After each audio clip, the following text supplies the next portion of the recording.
Vote on వార్తలకి స్వాగతం. విజయవాడలో ఉన్న కృష్ణా ఫంక్షన్ హాల్లో జీసస్ బిలీవర్స్ అసోసియేషన్ ఆంధ్ర రాష్ట్ర క్రైస్తవ కాన్ఫరెన్స్ నిర్వహించారు. ఈ కార్యక్రమానికి ముఖ్య అతిథిగా మాజీ ఐఏఎస్ అధికారి లిబరేషన్ కాంగ్రెస్ పార్టీ అధ్యక్షులు విజయ్ కుమార్ పాల్గొన్నారు. ఈ సందర్భంగా లిబరేషన్ కాంగ్రెస్ పార్టీ అధ్యక్షులు విజయ్ కుమార్ మీడియాతో మాట్లాడుతూ రాష్ట్రంలో క్రిస్టియానిటీపై ప్రత్యక్షంగా పరోక్షంగా జరుగుతున్న దాడులను శాంతియుతంగా ఎలా ఎదుర్కోవాలో క్రిస్టియన్ సోదరులకు ఈ అవగాహన సదస్సు ద్వారా తెలియపరచడమైందని తెలిపారు. పేద, బడుగు, బలహీన వర్గాలు రాజ్యాధికారం దక్కాలంటే ప్రతి ఒక్కరూ సమాజంలో జరుగుతున్న సంఘటనలు శాంతియుతంగా ప్రతిఘటిస్తూ ముందుకు అడుగు వేయాలి అని పిలుపునిచ్చారు. లిబరేషన్ కాంగ్రెస్ పార్టీ రాష్ట్ర ప్రజలు మద్దతు ఇవ్వాలి అని కోరారు. ఆంధ్ర రాష్ట్రంలో ఉన్న క్రిస్టియానిటీ సోదర సోదరీమణులకు అన్యాయాలు జరుగుతున్నాయని, సమస్యల పరిరక్షణకే ప్రత్యేకంగా చర్యలు తీసుకునే విధంగా క్రిస్టియన్ రైట్స్ ఆంధ్ర రాష్ట్ర అధ్యక్షులు మరిపూడి జాన్ బాబు, ఆంధ్ర రాష్ట్రంలో ఉన్న క్రిస్టియన్ మిషనరీ సంబంధించిన ప్రతినిధులు, చర్చి ఫాదర్లు, పాస్టర్లు, క్రిస్టియానిటీ మేధావి వర్గం తదితరులు పాల్గొన్నారు. క్రిస్టియన్ రైట్స్ ప్రొటెక్షన్ ఫెలోషిప్ అధ్యక్షునిగా నేను మాట్లాడుతూ ఉన్నానండి. ఈ రోజున విజయవాడ నగరం నడిబొడ్డులో ఒక అద్భుతమైనటువంటి సభ జరిగింది. ఈ సభకు స్వచ్ఛందంగా వారంతటికి వారే ఛార్జీలు పెట్టుకుని భోజన ఖర్చులు కూడా వాళ్లే పే చేసి భారీగా సేవకులైనటువంటి వారు, ఓన్లీ పాస్టర్స్ అనేటువంటి వారు కలవడం జరిగింది. మాకు చాలా సమస్యలు ఉన్నాయి. ఏ పార్టీలు వచ్చినా ఓట్లప్పుడు మాత్రమే క్రైస్తవుల దగ్గరకు వస్తున్నారు, కానీ ఓట్లు అయిపోయిన తర్వాత మా సమస్యలను పరిష్కరించేవారు ఉండట్లేదు. కాబట్టి మా సమస్యలు పరిష్కరించేవారు మాకు కావాలి. అలాంటి వారిని మేము ఎన్నుకోవాలని నిర్ణయించుకున్నాం. బయట సోషల్ మీడియాలో ఇష్టం వచ్చినట్లుగా కామెంట్లు పెడుతూ, బైబిల్ దూషిస్తూ, యేసు ప్రభువును దూషిస్తూ మతాన్ని విమర్శ చేస్తున్నాం. ఎవరు పట్టించుకోవట్లా. వెళ్తే వాళ్ళు పట్టించుకోవట్లా, అధికారుల దగ్గరికి వెళ్తే వాళ్ళు పట్టించుకోవట్లా. మీడియాలో అవమానాలు పొందుతుంది క్రైస్తవ్యం. చర్చిలను తగలబెడుతున్నారు ఎక్కడ పడితే అక్కడ, హాస్టళ్ల మీద దాడులు చేస్తున్నారు ఎక్కడ పడితే అక్కడ. ఇంకా మనకు సమస్యలు చెప్పుకోవాలంటే చాలా చాలా సమస్యలు ఉన్నాయి. సో ప్రత్యేకించి మరొక డిమాండ్ ఏంటంటే, కన్వర్టెడ్ పీపుల్ కి శ్మశానపు సమాధి స్థలాలు, ప్లాట్లు మాకు కావాలి. క్రైస్తవులు రానివ్వట్లేదు, అలాగే హిందువులు రానివ్వట్లేదు. కన్వర్టెడ్ అయినటువంటి వారు, క్రైస్తవ సంఘాలు పట్టుకున్న వారు దాదాపుగా 20% ఉన్నారు. వీళ్ళకి వెంటనే అర్జెంటుగా ప్రభుత్వాలు స్పందించి సమాధి తోటను శాంక్షన్ చేయాలని మేము కోరుతున్నాం. ఇలాగ క్రైస్తవ్యాన్ని కాపాడాలని మేము కోరుతున్నాం.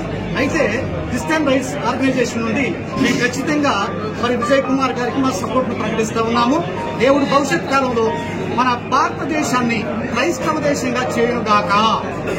ఆమేన్. Thank you to all. కీర్తనల గ్రంథం 133వ అధ్యాయము 1వ వచనం చదువుతున్నానండి.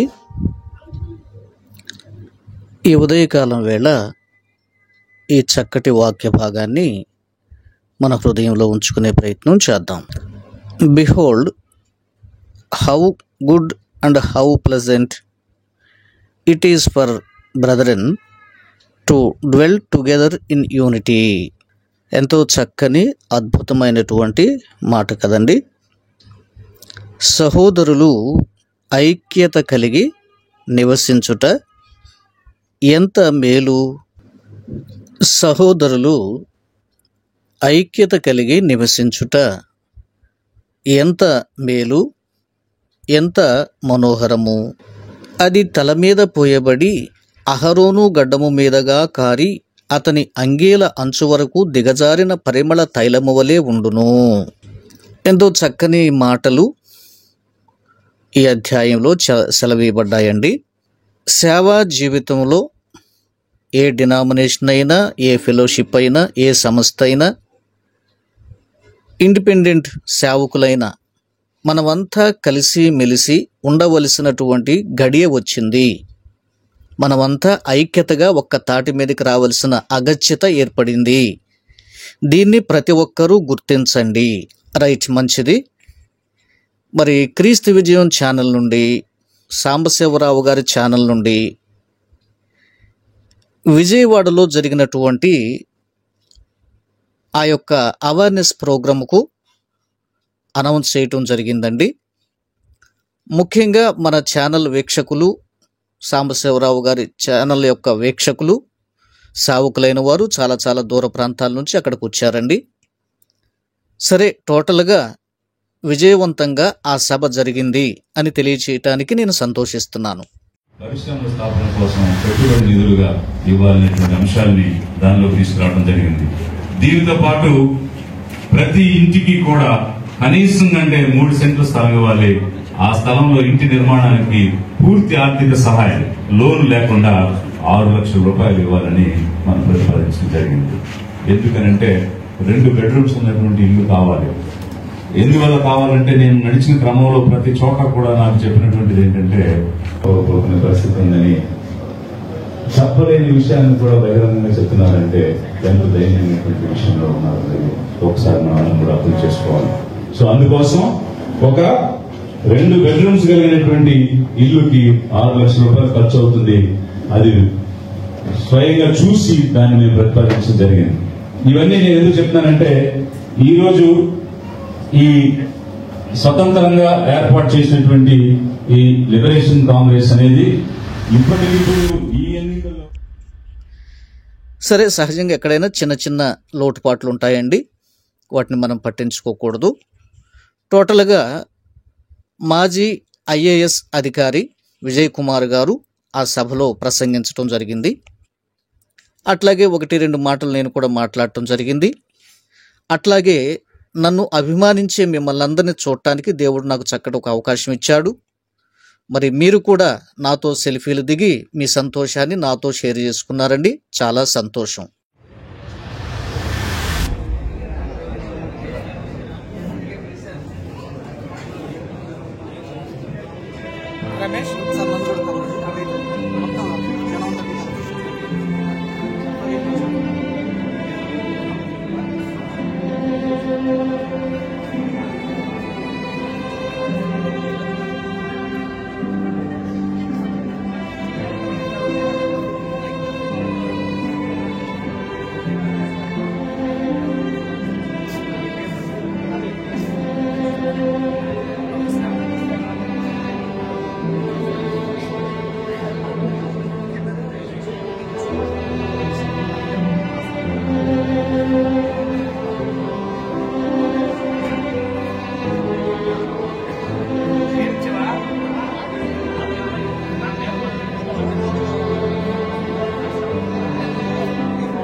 సొంత కష్టం కావాలి.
దయచేసి గమనించండి. దైవ సేవకులందరూ కూడా నిశ్శబ్దంగా మీకు కేటాయించినటువంటి సీట్లలో కూర్చోవాలని ప్రేమతో మనం చేస్తున్నాం.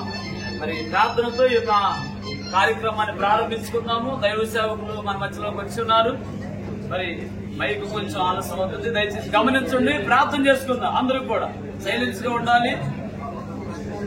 ఎవరికి కేటాయించిన సీట్లో వాళ్ళు కూర్చోండి. ప్రార్థన.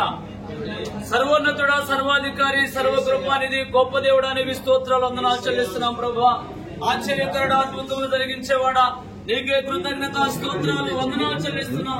ఇదిగో ప్రభా, ఈ 2024 సంవత్సరంలో ప్రభా, ఈ యొక్క మార్చి నెలలో ఈ రీతిగా ప్రభా, ఇదిగో తండ్రి క్రైస్తవ క్రైస్తవ విధానంలో జరుగుతున్నటువంటి మన అనేకమైనటువంటి విప్లవాల్ని ఎదిరించడానికి ప్రభా, ఇదిగో నీ పిల్లల్ని ప్రేరేపించి సిద్ధపరిచిన కార్యక్రమాన్ని బట్టి నీకు స్తోత్రాలు చెల్లిస్తున్నాం తండ్రి. సహాయం చేయండి ప్రభా. ఇదిగో నిన్న ముందు పెట్టుకుని ప్రభు ఈ కార్యక్రమం కొనసాగుతున్న సహాయం చేయండి ఆయన. మా రాష్ట్రంలో, మా దేశంలో ఎదురవుతున్నటువంటి అనేకమైన పరిస్థితులను బట్టి ప్రభువాన్ని సన్నిధిలో నాయన ఇలాగో కనిపెట్టి ప్రభు, ఇదిగో క్రైస్తవులంగా మందిరాల విషయమై, సంఘాల విషయమై, దైవ సేవకుల విషయమై మంచిది. ఇలాగున క్రైస్తవ సమాజం అప్పుడప్పుడైనా మరి దైవ సేవకులు, ముఖ్యంగా తెలుగు 2 రాష్ట్రాల్లో ఉన్న దైవ సేవకులు మరి ఇట్లాగున కలిసి మెలిసి ఐక్యతతో ఇలాంటి కార్యక్రమాలు జరిగించుకుంటే చాలా సంతోషం, చాలా మంచిదండి. ఈ కార్యక్రమం అంతా మరి ప్రొఫెసర్ జోసెఫ్ గారి ఆధ్వర్యంలో జరిగింది. ఒక విధంగా నేను కూడా గెస్ట్గానే అక్కడికి ఇన్వైట్ చేయబడ్డాను. ఆ యొక్క వీడియోలను మీకు చూపిస్తానండి. జస్ట్ చూసి మీరు సంతోషించండి. ఏదైనా చెప్పాలి అనుకుంటే కామెంట్ కూడా వ్రాయండి. Thank you. God bless you. ఆయన మోహన్ భాగవత్ నా యొక్క గురువు అన్నాడు. మోహన్ భాగవత్ ఎవరు? RSS అధినేత. అలాంటి వాళ్ళు చుట్టూ ఉన్నారు ముఖ్యమంత్రి గారు. కాబట్టి అలాంటి వాళ్ళని మనం ఎంకరేజ్ చేస్తే ఇలాగే ఉంటుంది. ఇంకో మణిపూర్ ఇక్కడ కూడా జరుగుతుంది. కనీసం ఇలాంటి వాళ్ళు అన్న చదువుకున్నారు. వీళ్ళేమి ఊరినే వ్యాపారాలు దందాలు చేసేవాడు కాదు.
అటు దారి లేదు, ఇటు వచ్చేసేయండి.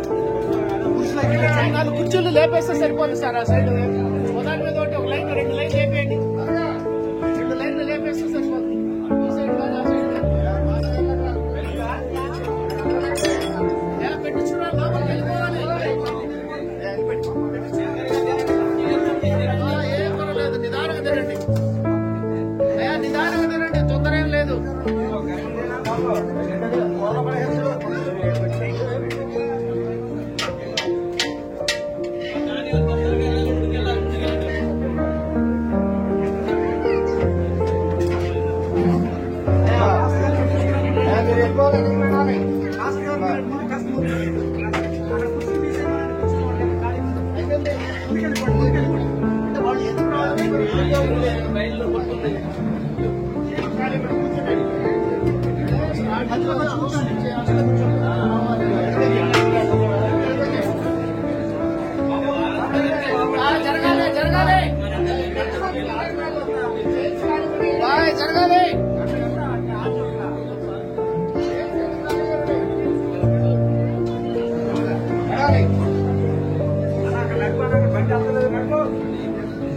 అక్కడ వడ్డించే వాళ్ళలో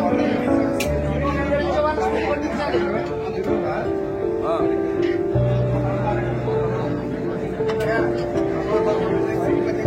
సాంబార్ అదే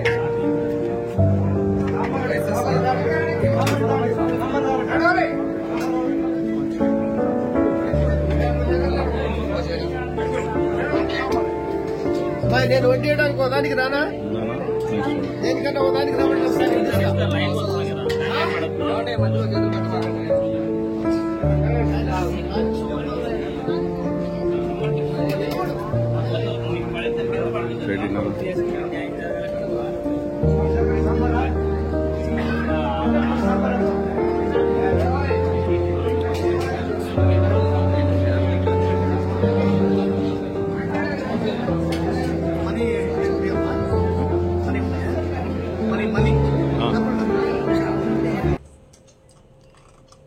రాష్ట్రంలో ఉన్నటువంటి క్రైస్తవ సంఘాలకు సంబంధించి ఆ సంఘ కాపురులుగా ఉండి వాటిని నిర్వహిస్తున్నటువంటి వారికి ఒక అవగాహన సదస్సుని ఏర్పాటు చేయడం జరిగింది. ఈ అవగాహన సదస్సులో ప్రధానంగా ఈ చర్చెస్ ఏ విధంగా నిర్మించుకోవాలి, దానికి పర్మిషన్స్ ఏ విధంగా తెచ్చుకోవాలి, అంటే అక్రమమైనటువంటి పద్ధతిలో కాకుండా ఒక క్రమ పద్ధతిలో ప్రభుత్వ నియంత్రణ పాటిస్తూ వారి వారి యొక్క రాజ్యాంగ హక్కుల్ని ఏ విధంగా నిర్వహించుకోవాలి అనేటువంటి విషయం మీద ఒక అవగాహన సదస్సు ఇక్కడ ఏర్పాటు చేయడం జరిగింది.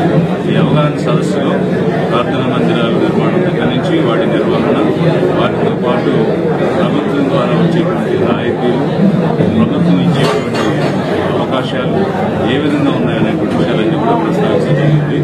వాటితో పాటు ఈరోజు ముస్లిం మైనారిటీస్ ఎలాంటి సమస్యలు ఎదుర్కొంటున్నారు, రాష్ట్రంలో కానీ దేశ దేశంలో కానీ వారికి ఏ రకమైనటువంటి అండదండలు లేకుండా అనాథలుగా వదిలేసి వారి సమస్యలను పరిష్కారం చేయనటువంటి పరిస్థితి కనిపిస్తున్న తరుణంలో ఒక వ్యవస్థగా రూపొంది వారి తరఫున నిలబడి మా కమ్యూనిటీకి పనిచేసే వాళ్ళకి పదవులు ఇవ్వలేదు కాబట్టి మా సమస్యలు ఇవ్వడానికి రాకుండా మేము మమ్మల్ని ఓట్లు అడగడానికి ప్రతి నియోజకవర్గానికి తిరుగుతున్నారు. ప్రతి జిల్లాలోనూ ప్రతి నియోజకవర్గంలోనూ క్రైస్తవ సమాజ సేవకుల సదస్సులు పెట్టి డబ్బులు పంచుతూ ఓట్లు అడుగుతున్నారు సిగ్గు లేకుండా. సో కాబట్టి మేము ప్రభుత్వాలను కానీ లేకపోతే ఏంటంటే పార్టీలను కానీ అడిగేది ఏంటంటే మాకున్న నామినేటెడ్ పోస్టులు మా సమాజానికి చేసేవారికి ఇవ్వాలి. మా చర్చిలు మీద దాడులు కానీ క్రైస్తవుల మీద దాడులు కానీ జరగకుండా మీరు ఒక యాక్ట్ తీసుకురావాలి. మీ మేనిఫెస్టోలో పెట్టాలి. మా చర్చిలు కట్టబడాలి. మా ఊర్లో పర్మిషన్ వద్దు లేకపోతే మా ఊర్లో గాస్పల్ వద్దు అనేది లేకుండా మాకు రక్షణ కావాలి. మేము గాస్పల్ చేసుకునేటట్టు మా చర్చి కట్టుకునేటట్టు మేము ఇంట్లో అయినా ప్రేయర్ పెట్టుకుంటాం లేకపోతే ఎక్కడైనా చర్చి కట్టుకుని ఒక మంచి పని చేస్తున్నాం. మేము మతాలు మార్చట్లేదు కానీ దొంగల్ని వ్యభిచారుల్ని ఇలాంటి వాళ్ళని మనసులు మార్చి వాళ్ళ దేశానికి ప్రయోజకులుగా చేస్తున్నాం. అయితే మా నినాదం ఏంటంటే మా క్రైస్తవ్యాన్ని కాపాడండి. మా క్రైస్తవ్యాన్ని రిప్రజెంటేటివ్ ప్రభుత్వంలో ఉండాలి. మాకు చాలా సమస్యలు ఉన్నాయి. ఏ పార్టీలు వచ్చినా ఓట్లప్పుడు మాత్రమే క్రైస్తవ దగ్గరకు వస్తున్నారు కానీ ఏదో ముసలి కన్నీరు పిలుచుకెళ్తున్నారు కానీ ఓట్లు అయిపోయిన తర్వాత మా సమస్యలు పరిష్కరించేవారు ఉండట్లేదు. కాబట్టి మా సమస్యలు పరిష్కరించేవారు మాకు కావాలి. అలాంటి వాటిని ఎన్నుకోవాలని నిర్ణయించుకున్నాం.